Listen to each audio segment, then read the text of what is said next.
Oi a todos, turma, boa tarde. Vamos para mais um vídeo da série Fundamentos de Química Aquática.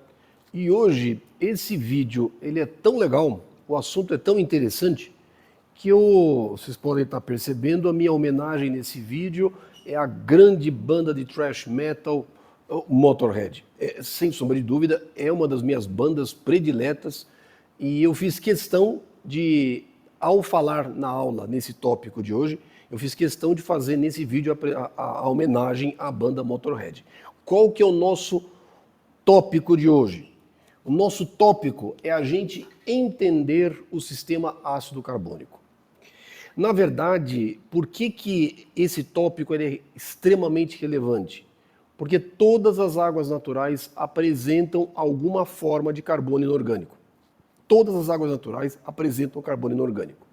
Então, para que a gente consiga formular a solução de problemas de química aquática envolvendo águas naturais, é de fundamental importância que a gente conheça como é que funciona o sistema ácido carbônico e a sua importância.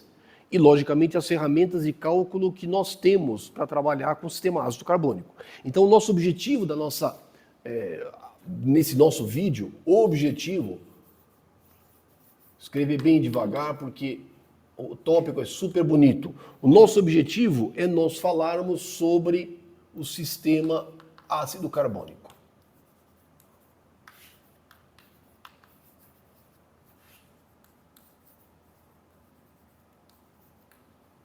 Esse é o nosso objetivo. E aí vem a seguinte questão. As pessoas muitas vezes se perguntam por que águas naturais apresentam carbono inorgânico? Da onde vem? Então, da onde, por exemplo, qual seria a origem do carbono inorgânico em águas naturais? Origem do carbono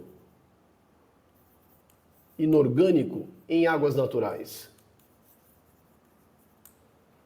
Na verdade, águas naturais podem adquirir diferentes concentrações de carbono inorgânico por diferentes modos distintos. O primeiro, que é clássico, sistema atmosférico. Vamos colocar aqui. Sistema atmosférico. Ora, qual que é a composição do ar? O ar apresenta oxigênio, nitrogênio, argônio e CO2.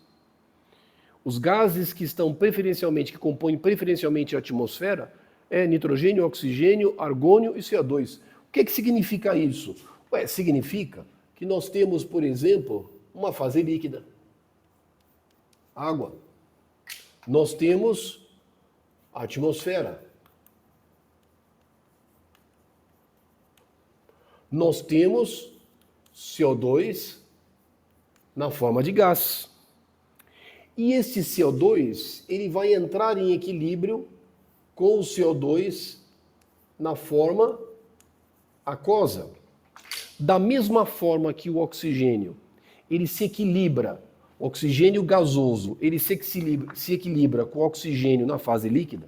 Da mesma forma, se eu tiver um ambiente, uma atmosfera contendo CO2 na forma gás, a tendência vai ser o CO2 aquoso entrar em equilíbrio com uma certa concentração de CO2 na forma aquosa. O que significa isso? Águas naturais presentes, tendo contato com a atmosfera, elas fatalmente vão apresentar uma concentração de CO2 na forma aquosa. Ora, e o que vai acontecer? Eu tenho CO2 na forma de gás, em equilíbrio com o CO2 aquoso. Só que o CO2, ele reage com a água. Ele participa de reações com a água e sempre eu tenho equilíbrios químicos formando ácido carbônico. Mas o ácido carbônico é um ácido diprótico fraco. Ele se dissocia em bicarbonato e H+. E por sua vez, o bicarbonato também é um ácido fraco. Ele se dissocia em carbonato e H+. O que significa isso? Significa que toda e qualquer fase líquida, que tenha contato com a atmosfera, e se essa atmosfera tiver concentração de CO2, quais as espécies que estarão presentes na fase líquida? CO2 aquoso, ácido carbônico, bicarbonato e, finalmente, carbonato. Ou seja, devido à existência desse equilíbrio químico, se a atmosfera tem CO2 na forma gasosa, ele vai entrar em equilíbrio com a fase líquida e a fase líquida vai apresentar uma certa concentração de CO2 na forma aquosa, que ao reagir com a água vai permitir o aparecimento destas espécies. Ou seja, é natural que águas que tenham contato com a atmosfera tenham concentrações de carbono inorgânico. Mas não é só isso. Segundo exemplo, nós podemos ter, por exemplo, dissolução de rochas. Rochas que apresentem na sua composição mineral alguma forma de carbono inorgânico, por exemplo, bicarbonato ou carbonato. Exemplo. Por exemplo, nós podemos ter, vamos fazer em isso. Deixa eu pegar laranja. Por exemplo, eu posso ter solo. Eu posso ter lençol freático, nível d'água. E eu posso ter determinadas formações rochosas, aonde, por exemplo, eu tenha, é um exemplo apenas, rochas que apresentem carbonato de cálcio, carbonato de magnésio, sólido.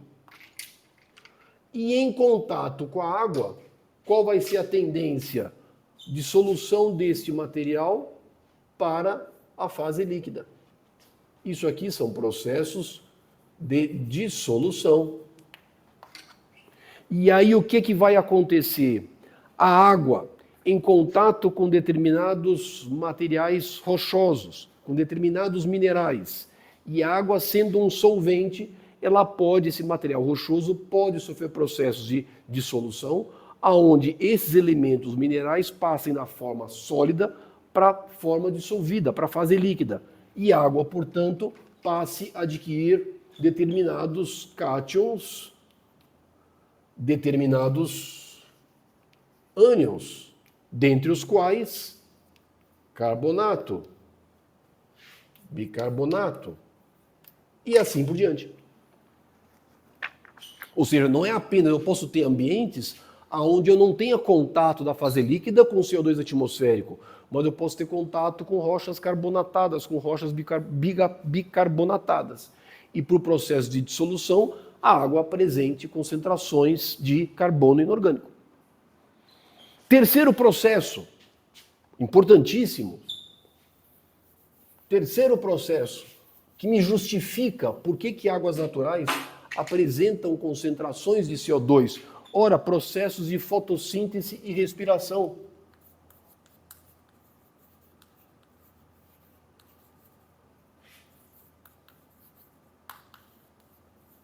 Processos de fotossíntese. Fotossíntese, escrevi certo? E respiração.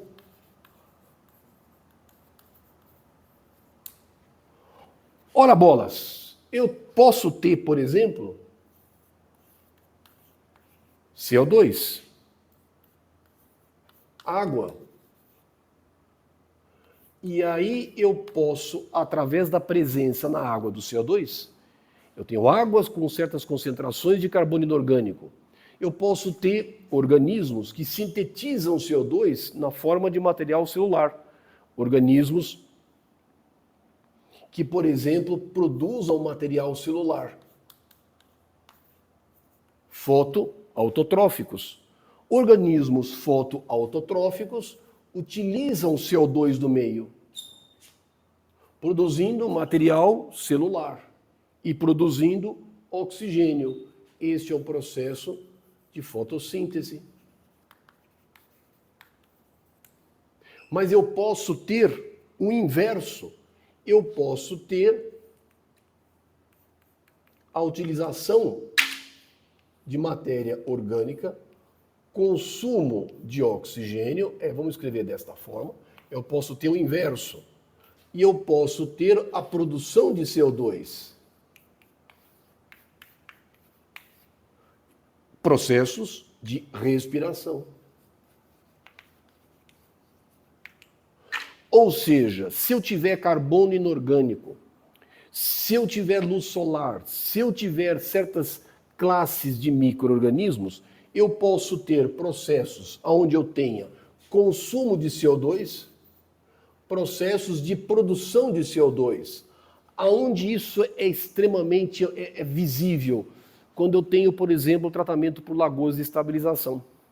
Em lagoas de estabilização, o que acontece ao longo do dia? No dia, sol forte, 10, 11 horas da manhã, meio-dia, 1 hora da tarde, eu tenho enorme consumo de CO2, enorme produção de oxigênio.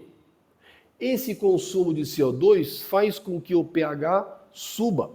O pH, muitas vezes, em lagoas de estabilização, vai para 11 até 12. Depois, o sol diminui. Tarde e noite, o que passa a acontecer? Matéria orgânica sendo consumida, oxigênio consumido, e aí eu tenho produção de CO2. O pH novamente retorna na faixa de 6 a 7. E por que isso é importante para a gente no tratamento de águas residuárias? Por quê? Porque esse consumo de CO2 e produção de matéria orgânica me possibilita a produção de oxigênio. Esse oxigênio vai sustentar determinados micro-organismos heterotróficos, aeróbios, que vão fazer o consumo de matéria orgânica. Isso aqui é típico em lagoas de estabilização. Mas isso aqui acontece também em águas naturais, em maior ou menor grau. É que a lagoa de estabilização é um exemplo clássico, porque eu tenho enormes variações de pH, grande produção de oxigênio, ou grande consumo de oxigênio, grande produção de CO2. É o caso extremo. Ou seja, processos fotossintéticos, respiração, fotossíntese, consomem CO2, produzem CO2, então fazem com que a concentração de carbono inorgânico sofra variações na fase líquida.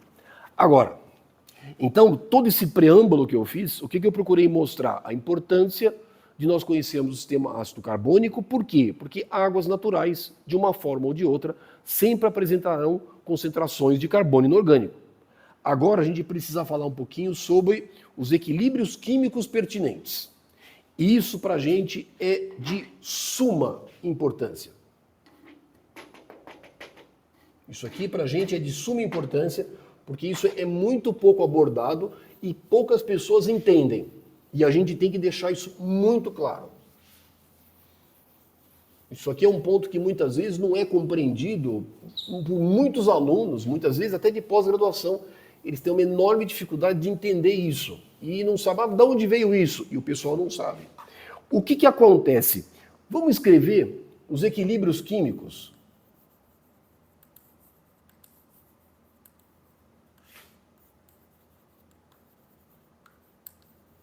Pertinentes. Por que eu preciso falar nisso agora? Porque em algum momento nós vamos ter que incorporar o carbono inorgânico nos nossos cálculos de química aquática, no nosso estudo de soluções ambientais, de amostras ambientais, nós vamos ter que incorporar o sistema ácido carbônico. Então nós temos que trabalhar com equilíbrios químicos pertinentes. E aí o que é importante? Eu mostrei para vocês que no sistema ácido carbônico, um sistema onde eu tenha, por exemplo, fase líquida em contato com a atmosfera, CO2 na fase gasosa em equilíbrio com CO2 na fase líquida, quais são as equações pertinentes? Bom, eu tenho CO2 na fase gasosa em equilíbrio com o CO2 na fase aquosa. Esse CO2 na fase aquosa, ele vai reagir com a água. Isso aqui é um equilíbrio químico formando ácido carbônico. Por sua vez, o ácido carbônico, ele é um ácido diprótico fraco, ele vai se dissociar formando bicarbonato e liberando H+. E por sua vez, o bicarbonato também é um ácido fraco, ele vai se dissociar a carbono inorgânico, liberando íons H+. Ou seja, quais espécies que eu tenho? Nós escrevemos isso anteriormente. E eu disse, olha, as espécies que eu postulo na fase líquida é o CO2 aquoso, é o ácido carbônico, o bicarbonato e o carbonato. O que acontece? Analiticamente, eu não consigo diferenciar essas espécies. Eu não consigo diferenciar. Do ponto de vista analítico, eu não consigo diferenciar CO2 aquoso do ácido carbônico. Aí o que acontece? Nós somamos ambas as concentrações. O CO2 na forma aquosa, eu vou somar com a concentração do ácido carbônico. E esta soma vai ser representada por uma segunda espécie que nós chamamos de H2CO3 estrela. É muito comum nos livros de química aquática aparecer esta expressão H2CO3 estrela. Aí você olha e diz, mas o que é o H2CO3 estrela e o que é o H2CO3? O que é que diferencia? Pois bem, esta espécie, ela não existe. Ela não existe. No entanto, ela é a soma do CO2 na forma aquosa mais o ácido carbônico. Por que eu estou fazendo isso? Não é que eu estou fazendo. Por que a gente faz isso? Porque não é possível, analiticamente, nós sabermos o que é isso e o que é isso. Então, o que se convencionou fazer? Somar ambas as espécies, transformando esta soma numa espécie fictícia que nós chamamos de H2CO3 estrela. O que é o H2CO3 estrela? É a soma dessas duas concentrações molares, do CO2 aquoso e do ácido carbônico. A gente sabe que a concentração de ácido carbônico ela é muito pequena quando comparado com o CO2 aquoso. Ou seja, na grande maioria das vezes e dos casos, nós sabemos que o H2CO3 estrela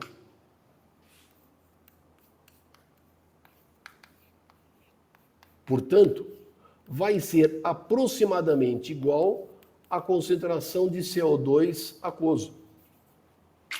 Porque esta espécie, o ácido carbônico, a sua concentração na fase líquida é muito menor quando comparado com o CO2 na fase aquosa.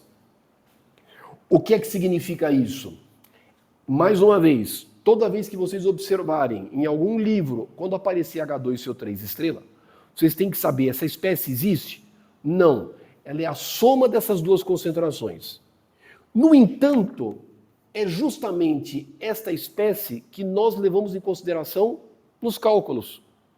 Por que acontece isso? Porque nós definimos carbono inorgânico total presente na amostra como sendo a somatória do H2CO3 estrela mais a concentração de bicarbonato mais a concentração de carbonato. E esta espécie, o que é? É a soma dessas duas. Então, nós definimos carbono inorgânico total, eu vou chamar de C índice T, como sendo a somatória do H2CO3 estrela mais bicarbonato e mais carbonato. E aí o que é relevante? Nós precisamos buscar os seus equilíbrios químicos pertinentes. Nós precisamos buscar esses equilíbrios químicos.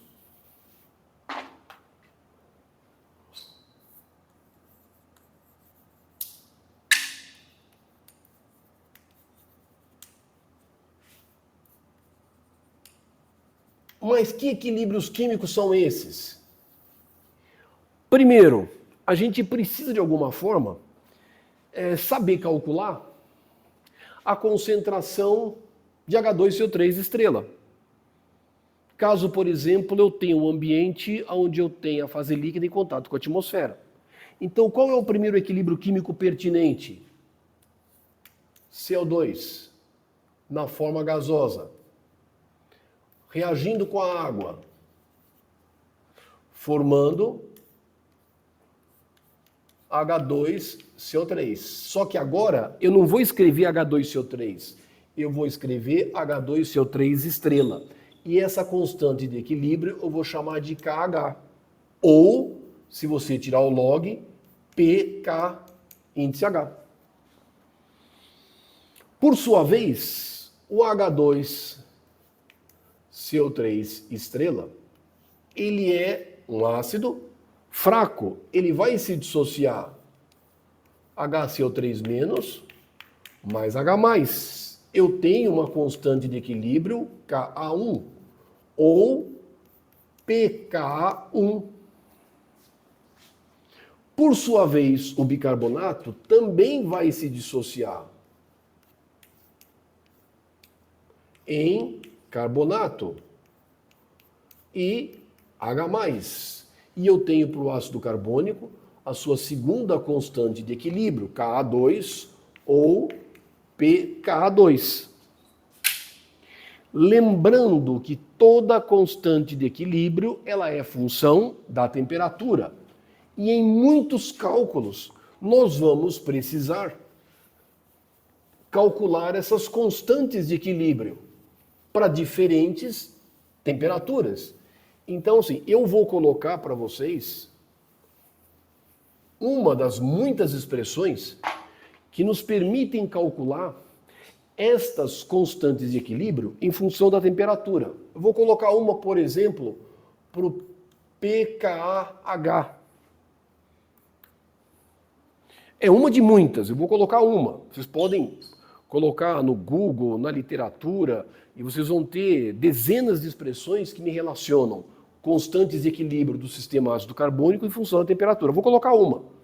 Por exemplo, essa aqui é menos 2622,38 dividido pela temperatura em Kelvin, menos 0,0178 vezes a temperatura em Kelvin, mais 15, vou escrever direitinho, 15,5873. O pKa1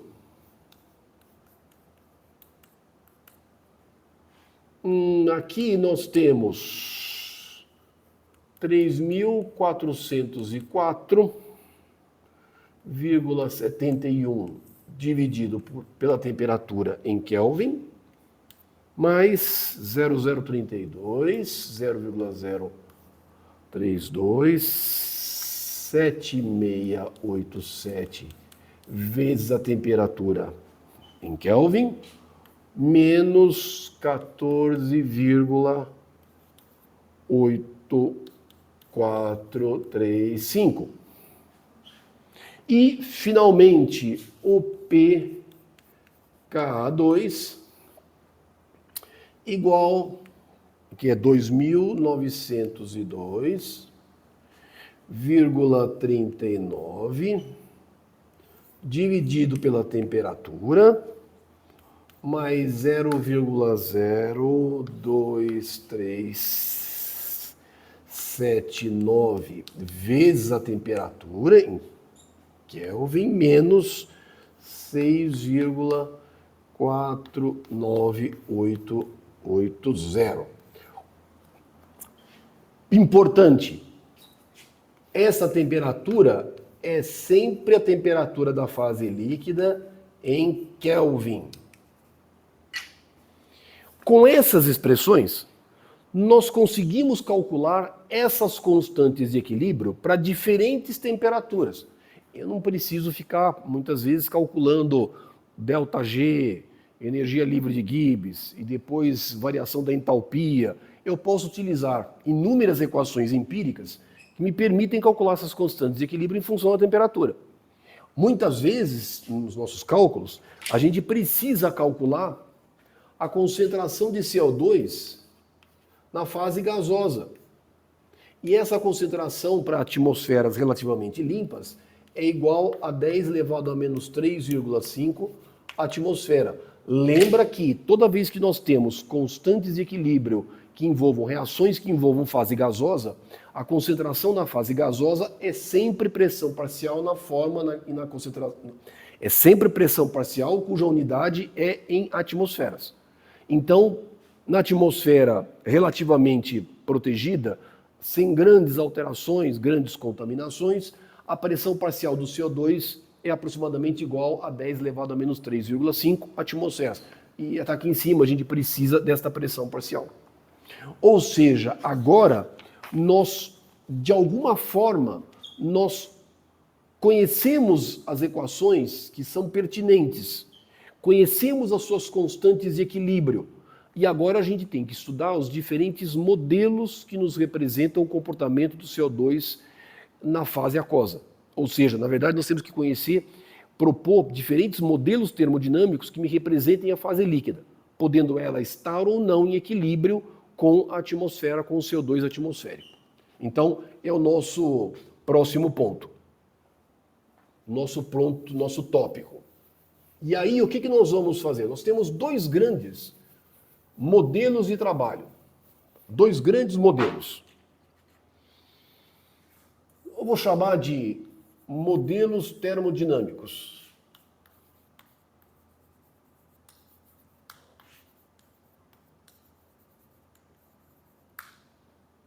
Nós temos dois grandes modelos. Qual que é o primeiro modelo termodinâmico? Sistema aberto.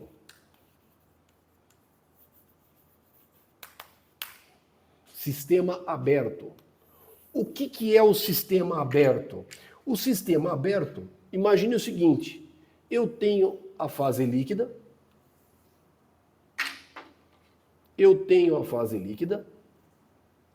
em contato com a atmosfera.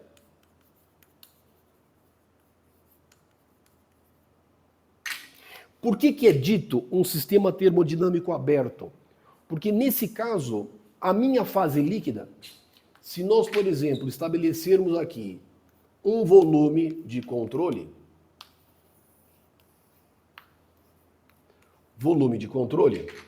neste volume de controle, como ele é um sistema aberto, eu possibilito troca de massa e troca de energia. Ou seja, eu tenho CO2 na forma gasosa em equilíbrio com o CO2 na forma aquosa. Como ele é um sistema termodinâmico aberto, troca massa e troca energia. Como troca massa, eu vou ter que admitir que existe um equilíbrio entre o CO2 gasoso e o CO2 aquoso. Agora, olha que interessante. Bom, posso apagar aqui. Dá um trabalhão escrever essas equações, dá uma pena apagar. Pode não parecer, mas escrever assim também cansa. Vamos lá. Aí o que acontece? Olha só que interessante.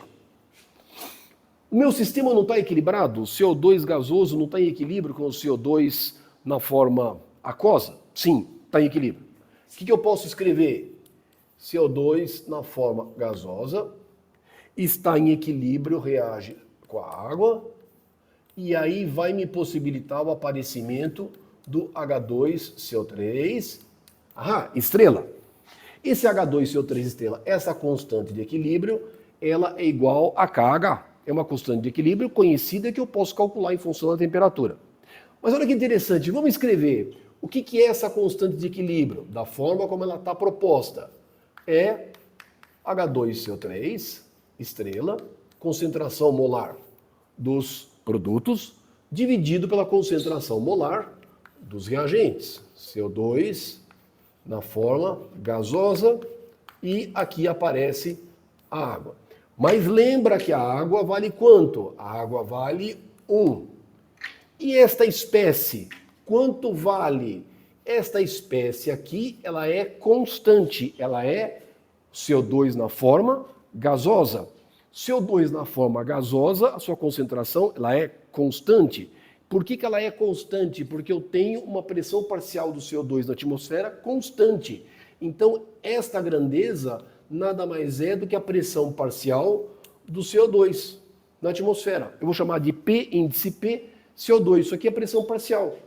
E que a gente viu, isso aqui é aproximadamente igual a 10 elevado a 10 elevado a menos 3,5 atmosfera. É constante. Ora, então, quanto vale a concentração de H2CO3 estrela? Ela é numericamente igual à pressão parcial do CO2 vezes a constante de equilíbrio. Olha só que coisa. Olha só. A constante de equilíbrio, KH, é uma constante.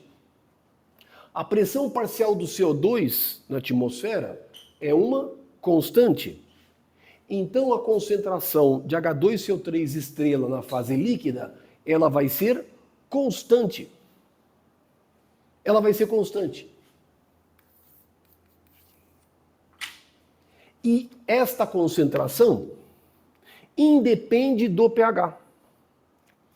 Porque isso aqui não depende do pH, e isso aqui não depende do pH. Agora vamos lá. Continuando, o que acontece? Eu tenho H2CO3 estrela? Tenho. O que vai acontecer com H2CO3 estrela? Ele vai se dissociar.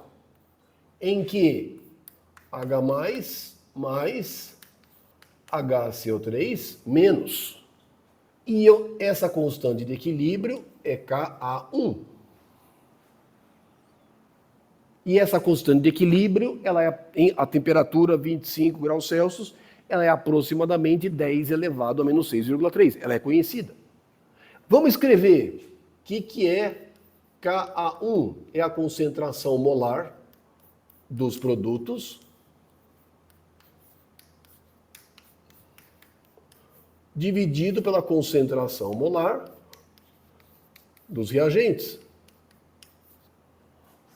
Ué, então o que é a concentração de bicarbonato? É o Ka1 vezes a concentração do H2CO3 estrela. Eu vou escrever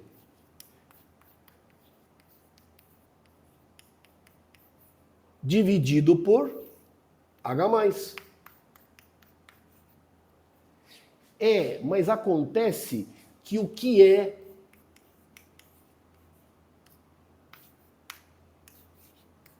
o H2CO3 estrela?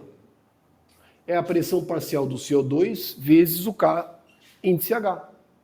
Então isso aqui é KH vezes a pressão parcial do CO2 dividido por H+.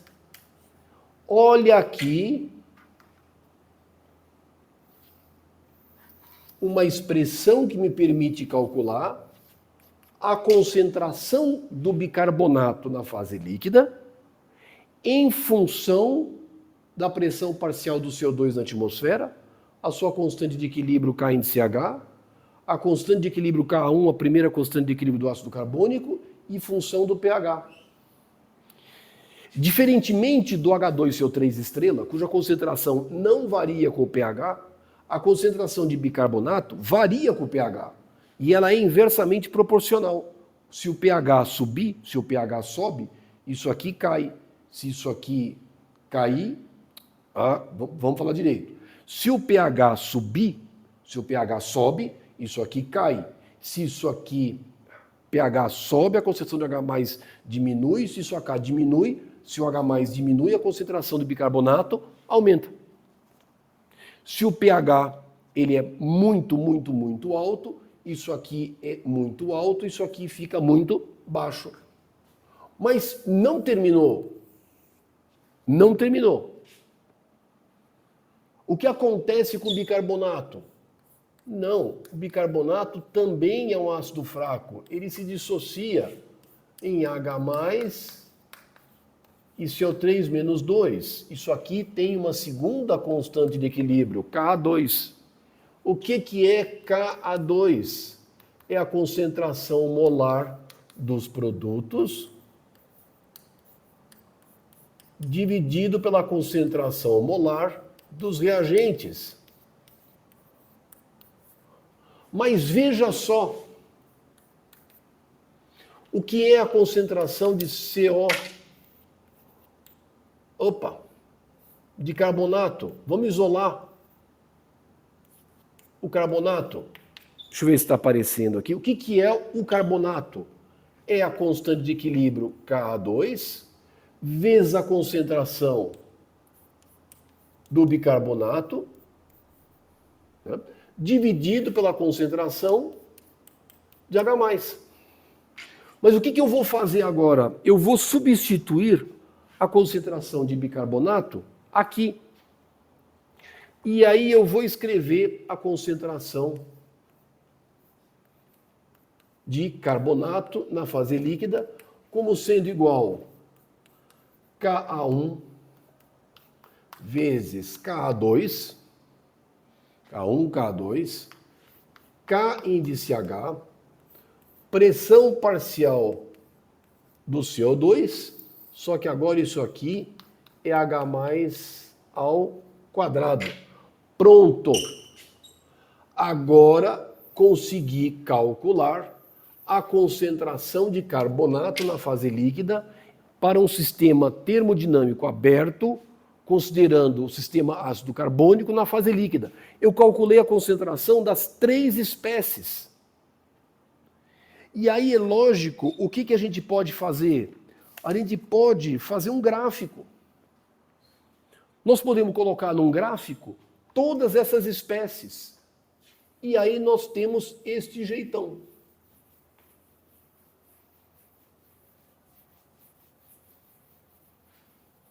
Deixa eu deixar aqui o H2CO3. Vou fazer o gráfico aqui. O que eu vou colocar nesse gráfico? Eu vou colocar nesse gráfico pH no eixo dos X. E vou colocar aqui a concentração das minhas espécies no eixo dos Y.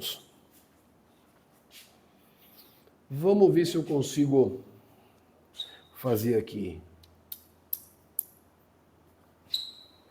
Vamos ver se eu faço aqui.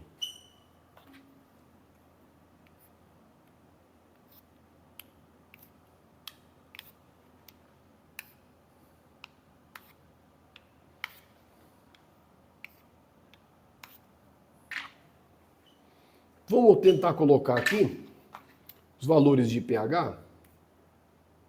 Eu coloquei aqui, eu comecei com...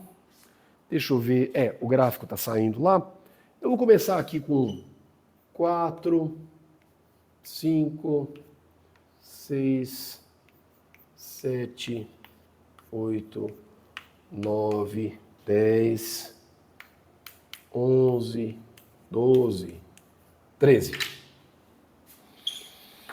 O que acontece?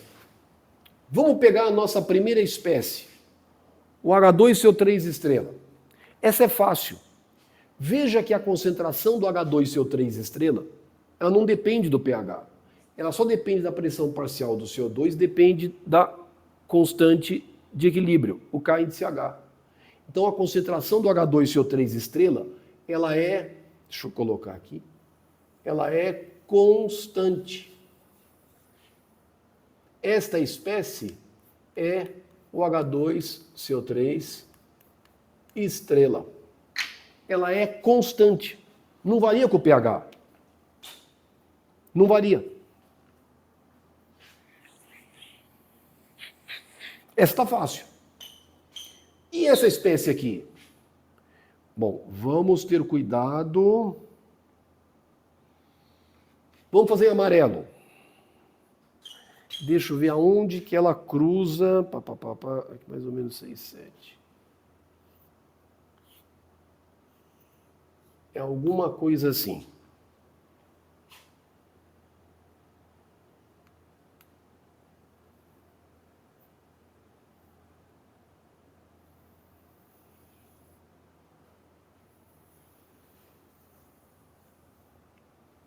Isso aqui é a concentração de H2CO3 estrela. Desculpa. É a concentração de bicarbonato. Ela tem esse jeitão. Mas veja, tem lógica. Se o pH é baixo, isto aqui é alto. Se a concentração de H+ é alta, a concentração de bicarbonato é baixa. Quando o pH sobe, a concentração de H+ cai. E quando isso aqui cai, bicarbonato aumenta. Então, a gente já percebe com clareza, mais uma vez, a gente mostra que a concentração no sistema termodinâmico aberto, a concentração de bicarbonato na fase líquida depende do pH. E vai acontecer a mesma coisa aqui. Só que veja, aqui, vamos pegar verde. Aqui essa variação, ela é linear. É linear porque eu tenho H+ aqui. Só que agora vai aparecer aqui, vamos colocar o carbonato, mas aqui é H+ ao quadrado. Ele deve ter esse jeitão. Aqui ele vai cruzar em torno de 8, 9. Aqui. Deixa eu ver. E aí, 8, 9. E aí ele... 10, 11. Tá. Então tem 2 aqui. E isto. Tem 2 pontos importantes. Ele vai fazer alguma coisa assim.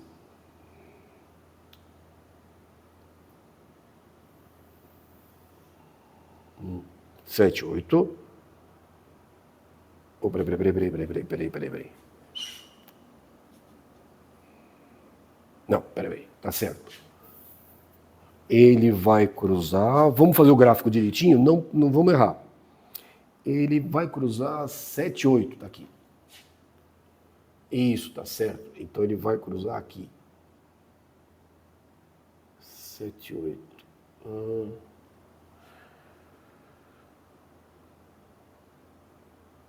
Vê se eu fiz certo. 6, 7. Então tem que começar um pouco mais para cá. E aí ele vai cruzar. Ele vai fazer isto aqui.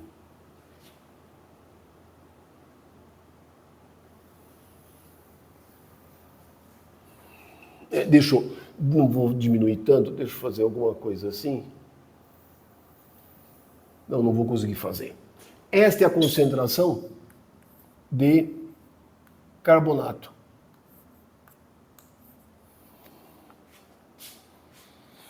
Ou seja, ela não é linear. Eu não consigo desenhar dessa forma, ela não é linear.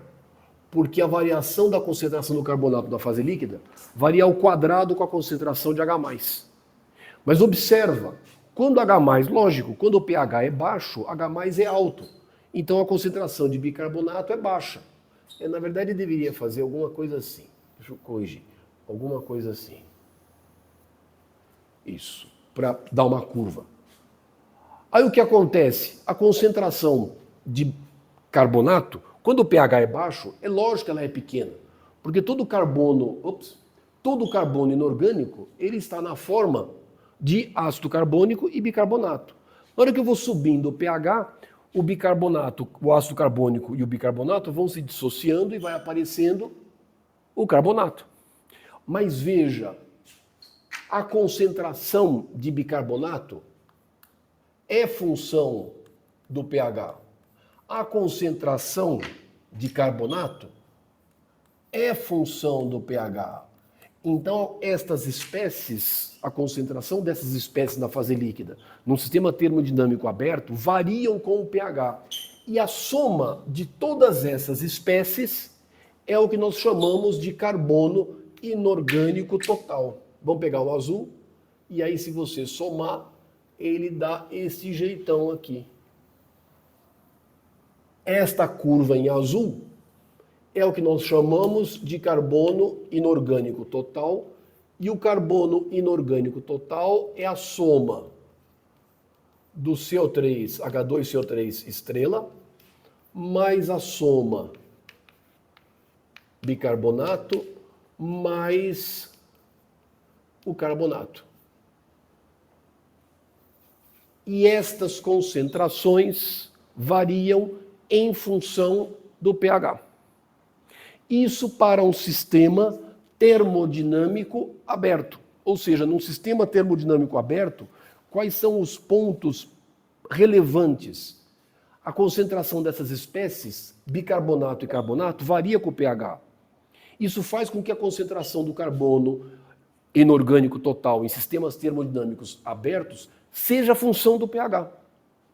E aí, como eu tenho as minhas três expressões, eu posso calcular. Então, esse é o comportamento do carbono inorgânico para um sistema termodinâmico aberto. E qual que é o outro modelo que nós temos? Bom, agora a gente pode apagar aqui. E qual que é o outro modelo que nós temos? Nós temos o sistema termodinâmico fechado. Nós podemos estudar o sistema ácido carbônico admitindo um sistema termodinâmico fechado. O que é um sistema fechado?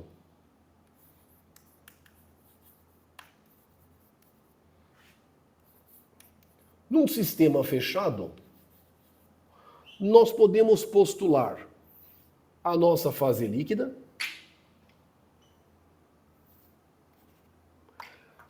eu posso admitir a sua vizinhança, só que nós vamos admitir um volume de controle tal. Nós temos aqui um volume de controle, e se esse sistema ele é fechado, eu posso até permitir troca de energia, mas não há troca de massa. Não há troca de massa. Num sistema termodinâmico fechado, num sistema termodinâmico isolado, não há troca de massa. Não há troca de massa. Então eu não tenho contato da fase líquida com a atmosfera. Não há. Então a concentração de carbono inorgânico total num sistema termodinâmico fechado continua sendo a soma do H2CO3 estrela mais a concentração de bicarbonato mais a concentração de carbonato. Só que esta grandeza, ela é constante. Ou seja, ela não varia com o pH. Porque eu não tenho contato da fase líquida com a atmosfera. Estamos trabalhando com um sistema termodinâmico fechado. A concentração CT é constante e, sendo constante, ela não varia com o pH.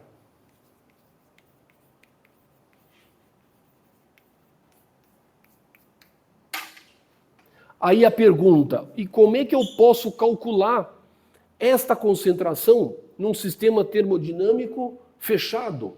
Nós precisamos avançar um pouco mais em alguns outros assuntos, de tal forma que a gente consiga fazer esse cálculo, de modo que a gente consiga determinar o C índice T. Nós podemos fazer isso, e nós vamos fazer utilizando para isso o parâmetro alcalinidade. mas ainda não é hora de nós falarmos sobre alcalinidade. Nós vamos falar em vídeos posteriores. E aí nós vamos mostrar que se eu admitir um sistema termodinâmico fechado, eu consigo, com, por exemplo, uma análise de alcalinidade, estimar o valor do C índice T. Mas isso é tópico para os próximos vídeos. Ou seja, o que eu quis mostrar para vocês nesse vídeo em particular é como nós trabalhamos com o sistema ácido carbônico em águas naturais. Ou seja, nós apresentamos o conceito do que é esta grandeza, o H2CO3 estrela. Apresentamos as principais equações de equilíbrio pertinentes e formas de efetuarmos o cálculo dessas constantes de equilíbrio em função da temperatura. E apresentamos dois modelos onde nós podemos trabalhar com o sistema ácido carbônico em águas naturais, admitindo um sistema termodinâmico aberto e um sistema termodinâmico fechado. O que a gente precisa fazer agora, para a gente poder avançar, é de alguns exemplos de como é que eu consigo trabalhar com cálculos, com contas, e que me mostrem como é que eu consigo trabalhar com o sistema termodinâmico admitindo sistemas abertos ou fechados. Mas isso aqui vai nos dar a base para que a gente consiga fazer esses cálculos. Então, esse vídeo eu considero de suma importância, porque sem o conhecimento do sistema ácido carbônico, é muito difícil que a gente consiga prosseguir em cálculos de química aquática de águas naturais, se a gente não conhecer o sistema ácido carbônico. Ele é absolutamente fundamental. Se a gente não conhecer o sistema ácido carbônico, a gente não consegue fazer cálculos pertinentes. Tá bom? Então, espero que com isso a gente tenha conseguido apresentar bem esse conceito dos sistemas ácido carbônico em águas naturais. E vamos seguir os nossos próximos vídeos agora enfocando alguns cálculos pertinentes, alguns exemplos onde mostra a aplicabilidade do sistema ácido carbônico em águas naturais. Se alguém tiver alguma dúvida, coloca lá nos comentários. Na medida do possível eu vou respondendo, mas não deixem de estudar bem o sistema ácido carbônico, porque ele é a chave para a solução de inúmeros problemas de química aquática, tá bom? Então, lembrando nossa homenagem ao Motorhead, não deixem de escutar uma boa música. Obrigado por ter assistido esse vídeo até o final, ficou um pouco longo, mas ele é muito importante, e até os nossos próximos vídeos. Um abração a todos. Bye, bye.